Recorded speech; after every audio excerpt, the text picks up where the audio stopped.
Army chief general Qamar Javed Bajwa से European union के नुमाइंदे खुसूसी बराए इंसानी हकूक की मुलाकात। सिपाही सालार ने यूरोपीय ममालिक से ताल्लुकात को अहम करार दिया। मुअज़्ज़िज़ मेहमान ने भी अमन के लिए पाकिस्तान की कोशिशों को सराहा। पीपल्स पार्टी ने पीका ऑर्डिनेंस तरमीम को इस्लामाबाद हाई कोर्ट में चैलेंज कर दिया। फरहतुल्लाह बाबर की दरख्वास्त कल दीगर केसेस के साथ सुनी जाएगी। तहरीक अदम एतमाद मॉडल टाउन में अपोजिशन की बैठक ने आसिफ अली जरदारी को इख्तियारात दे दिए। अदम एतमाद में कामयाबी पर शहबाज शरीफ को वजीर आजम नामजद करने का फैसला। मौलाना फजल रहमान चौधरी बिरादरान से मुलाकात के बाद रवाना। चौधरी बिरादरान से आइंदा 2 रोज में हतमी फैसला करके आगाह करने की दरख्वास्त।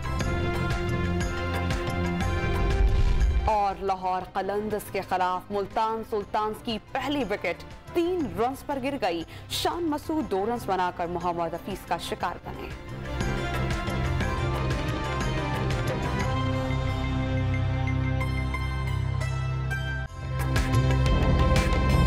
ताज़ा तरीन वीडियोस के लिए हमारा YouTube चैनल सब्सक्राइब करके बेल आइकन प्रेस करिए ताकि आपको मिले हर अपडेट सबसे पहले।